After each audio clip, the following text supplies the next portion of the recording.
5 Mysterious Unsolved Cases, Part 6.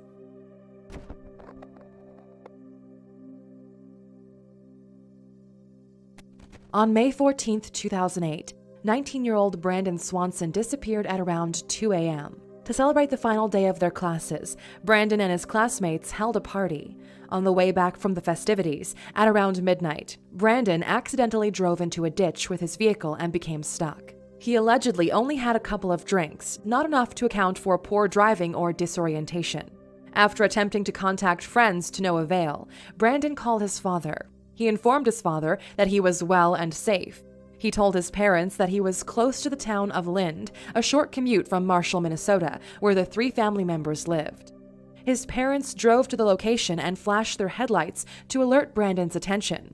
He reported being unable to see their lights. Brandon then flashed his lights, but his parents, too, were unable to see anything. Throughout this entire period, Brandon and his father were in communication via their cell phones. Brandon then made the decision to walk to a friend's house in Lind. He remained on the telephone with his father. During the call, he allegedly crossed fields as a shortcut. After around 47 minutes of speaking to one another, his father heard Brandon say, "Oh sh*," before the line went dead. His parents claim that it sounded as if Brandon had slipped, fell, or dropped his phone. Brian Swanson tried to call his son back several times, but the line rang out. He then searched for his son, but could find no trace of him. Authorities were able to locate Brandon's car via cell phone records. Oddly, the car was nowhere near where Brandon had reported it to be. It was, in fact, 20 miles north of his alleged location. The farmland and woods in the area all look very similar, which could explain his confusion. Strangely, some sources also claim that all of Brandon's car doors were left open. Searches of the nearby Yellow Medicine River have failed to produce any clues, and only one potential scent has been found, a 6-mile trip from Brandon's last known location. Partially because of where and when he disappeared, police have been unable to uncover any clues or evidence. Rainy weather can tamper with crime scenes, and much of the surrounding land is privately owned by farmers, so cannot be searched without a warrant. The search for Brandon has included hundreds of volunteers, along with sniffer dogs, airplanes, and helicopters. Bizarrely, Brandon had driven home on small gravel roads instead of opting for the more direct route along Highway 68. It is unknown why he drove this route in particular. Most theorists speculate that Brandon either drowned after falling into the river or froze to death when trying to find shelter on farmland. Others fear that he may have been kidnapped or murdered, or decided to fake his own disappearance. However, the case remains unsolved.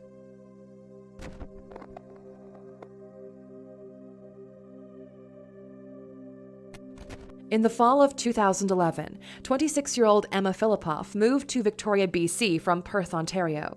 By November 2012, she went missing, never to be seen again. During the latter part of this period, she began sleeping at Sandy Merriman House, a shelter for vulnerable and impoverished women. She had also purchased a van, which she used for both transport and as accommodation.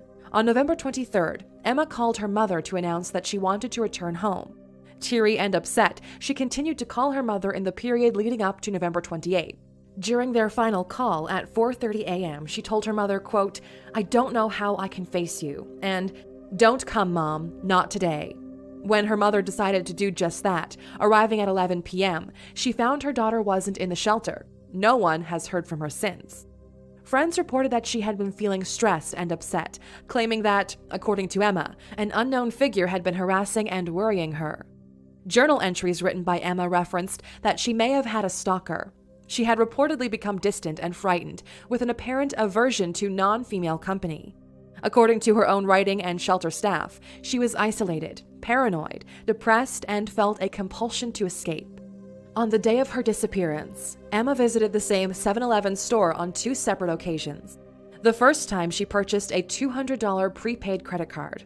The second time she purchased a prepaid cell phone. CCTV images show her peering out of the store windows into the parking lot. She appears to be looking for someone or something.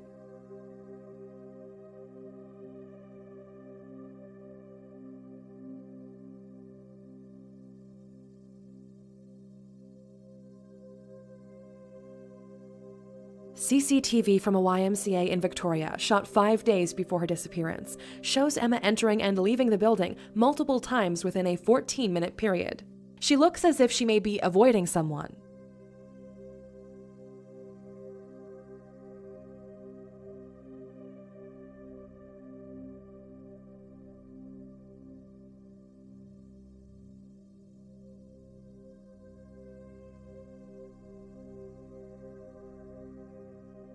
After calling a cab to pick her up from near the shelter, Emma asked to be driven to the airport. She then changed her mind, claiming to have insufficient money, asking instead to be dropped off in the exact same spot she was picked up. Becoming paranoid after hearing the cab dispatch radio, she allegedly asked the driver, quote, "Why is there noise coming out of that?" Minutes later, she was seen standing barefoot on a street corner. The acquaintance who spotted her, Dennis Quay, claimed that she was looking shifty and paranoid, and that she was constantly looking around her. He then called the police, who spoke with her in person outside of the Empress Hotel, but decided that she was not a threat to herself or anyone else.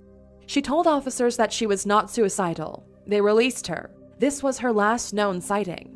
Her van was found in the parking lot of the Chateau Victoria Hotel and included many of her essential belongings, including her passport and laptop. 2 potential suspects are linked to the case. One man, a driver of a white van, attempted to use Emma's prepaid credit card at a gas station.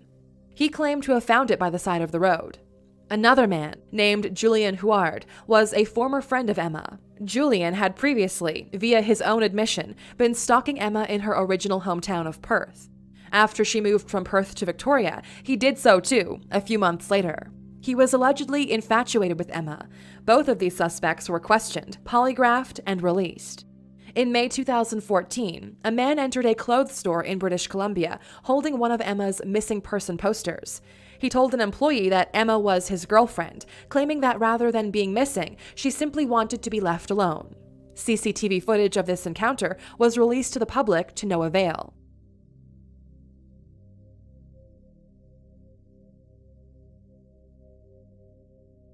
In 2016, Emma's brother and mother were found guilty of money laundering in addition to drug and weapons offenses. This case is thought to be completely separate from Emma's disappearance.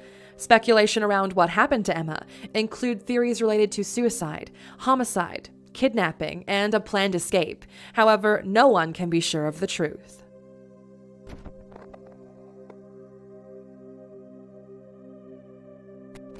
In 2014, experienced hiker Kenny Veach posted a comment on YouTube about a mysterious cave he'd found in the Nevada desert.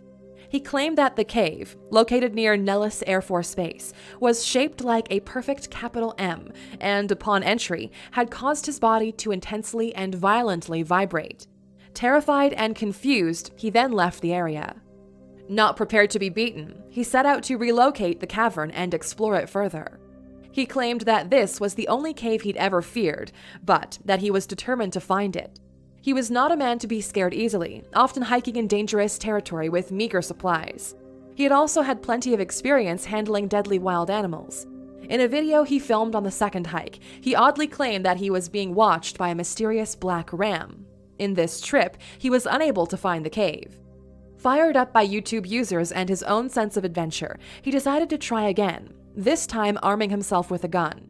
One anonymous YouTube user told Kenny in a comment, quote, "No, don't go back there. If you find that cave entrance, don't go in. If you do, you won't get out." Despite the dangers, he set out on November 10th. He never returned. A search could only find his cell phone, which was discovered near an abandoned mine shaft. He had been carrying no GPS, as was his custom while hiking. Speculation around his fate is rife. Most claim that he may simply have fallen victim to the elements. His hikes indeed were intense, with Kenny himself claiming that it often took his body 3 days or more to recover from these arduous treks. This hike in particular was harsh, remote, unpredictable, and replete with danger. He may also have committed suicide. He and his family suffered from a history of depression and mental illness. He had reportedly told his girlfriend that, if he decided to commit suicide, no one would be able to find him. Others speculate that he may have ran from his life to start afresh somewhere new. The most interesting speculation is based on Kenny's claims of the cave's effect on his body. Nellis Air Force Base is linked to many odd conspiracy theories of military experiments, subterranean tunnels, and secret research projects.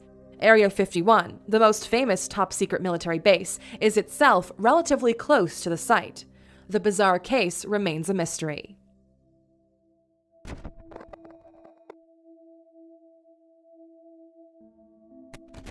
In 2017, 27-year-old Polish woman Magdalena Żuk embarked on a solo vacation to Egypt and never returned home. Magdalena had previously booked a stay at a resort in Marsa Alam for her and her boyfriend Marcus, whose passport, unknown to Magdalena, had expired. She therefore set off on April 25th to take the trip alone, after unsuccessfully attempting to sell the tickets over Facebook. From the beginning of the trip, she mysteriously sent odd messages to her family. These included questions such as, "Where are you?" and requests including, "Come to me." The messages were sent from the cell phone of Mahmoud K., an employee of a travel agency. Her own phone was switched off. Magdalena eventually called her family. While talking with her sister, she purportedly claimed that someone had put something in her drink and she was speaking incoherently. On Friday morning, just over 48 hours after her arrival, tourists found her unconscious in her hotel. Staff recorded her and sent the footage to her family. The video shows Magdalena curled up in a ball. She was then taken to a local hospital. Upon arrival, one doctor claimed that they were unable to treat mental illness. Another later claimed that she would not leave the car, but footage shows her walking towards the hospital. However, she was not treated there.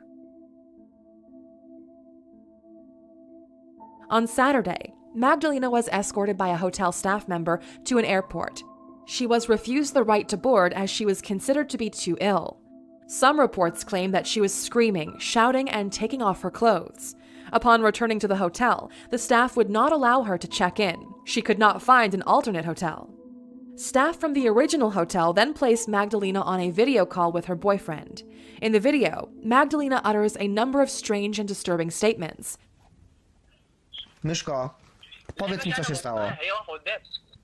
Skarbie, nie bój się, powiedz mi, co się stało, proszę cię. Madziu moja. Aniołku, nie bój się, powiedz mi, co się dzieje. Powiedz mi, nic się nie bój. هنشوف هي لسه يعني لو كده هي مثلا صاحبها دول بيهديها كلها تكون لغايه لما اجي انا بكره فهي شكلها ايه ده تدخل بقى اللي هو الفندق فاكر ان هي مثلا هتعمل حاجه ولا اي حاجه. Skarbie, Maciek cię zabierze, dobrze? Rozumiesz? Skarbie, słuchasz mnie? Pamiętasz Maćka Solczaka? Tego z brodą? To on po ciebie przyjedzie. On będzie po ciebie rano. Dobrze? Myszko?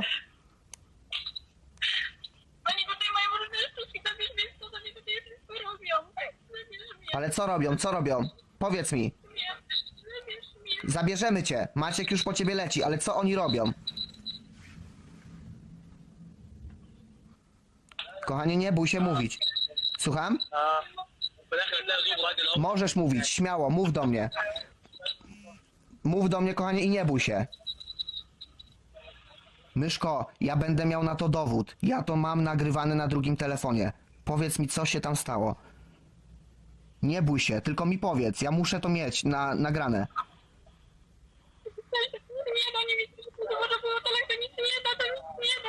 Kochanie, ja jutro po ciebie będzie jutro po ciebie Maciek, tylko mi powiedz, co się stało.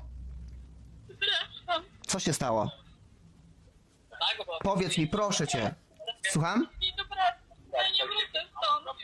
Wrócisz stąd. Wrócisz. Kochanie, co się stało? Powiedz mi, co się stało.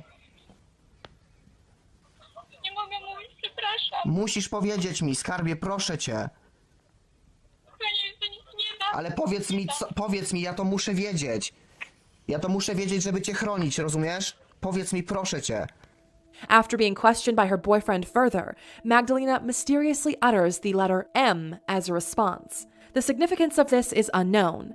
The letter could refer to Marcus, her boyfriend, Mahmoud, Magdalena herself, or something else entirely. Co się stało? Mów. Powiedz śmiało, szybko, będziemy mieli to z głowy. Co M? Co M? Powiedz mi, nie bój się. Popatrz się na mnie i mi powiedz. Czaj, Markus. Myszko. Markus. Cześć. Markus, halo. No, słucham. Witam. Halo? Wydaj mi to strata czasu. Ja będę dzwonił teraz znowu do ambasady tutaj w Egipcie, dobrze?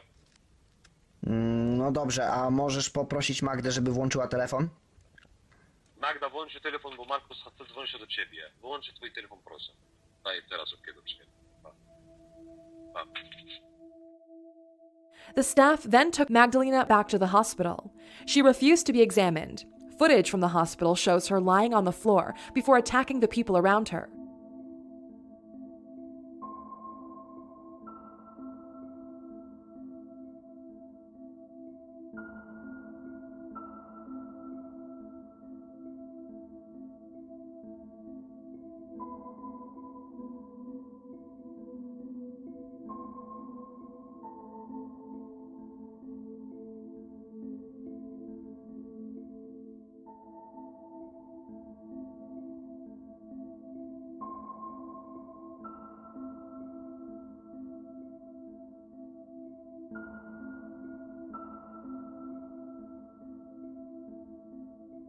She was then taken to a room and tied to a bed.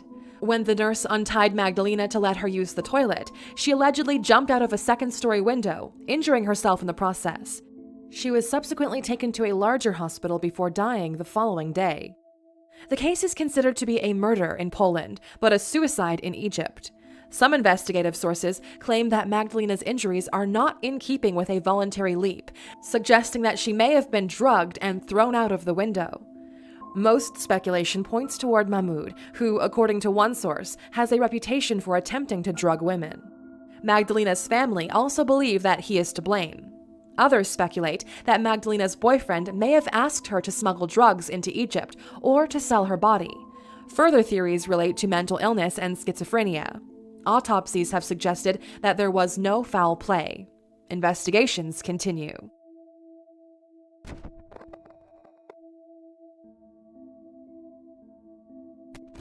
After attending a party on September 8, 2017, 19-year-old Kanika Jenkins was reported missing.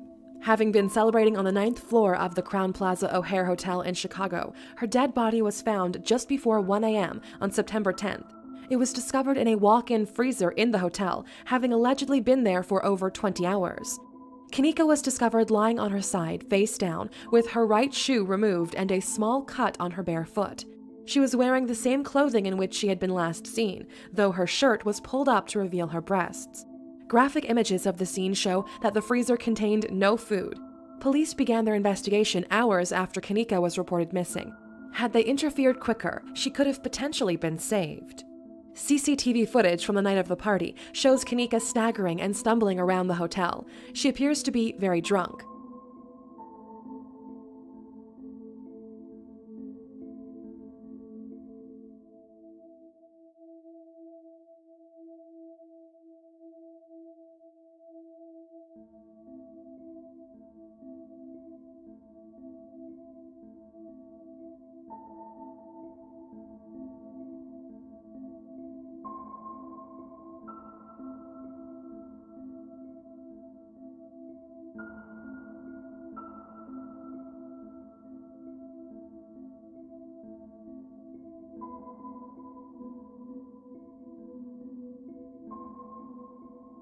Though police have been working on the speculation that Kanika walked into the freezer of her own accord, her family believe that she may have been sexually assaulted and murdered. The freezer is located in a part of the hotel which is undergoing reconstruction, meaning that she had no reason to be there. The double doors which provide access to the freezer are made of steel, so Kanika would have perhaps struggled to open them of her own accord, especially given her drunkenness. Friends report that, at around 3 a.m., Kanika realized her cell phone and car keys were missing. Her friends then went to look for her belongings, successfully finding them. When they returned, Kanika had disappeared. After failing to find her, her friends left, taking Kanika's car and cell phone with them.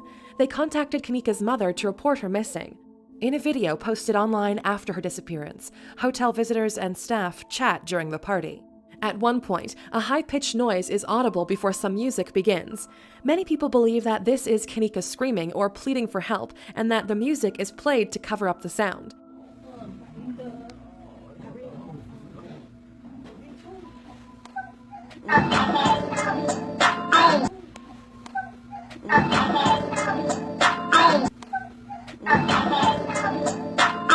This video was filmed by a hotel employee, but reposted by Monifa Shelton, a friend of Kanika. CCTV footage from directly in front of the freezer has gone unreleased. Motion sensor cameras seem to indicate that no one entered the freezer area in the hours before and after Kanika did so. How and why Kanika entered the freezer remains unknown, as does the role of any potential foul play. The case remains under investigation.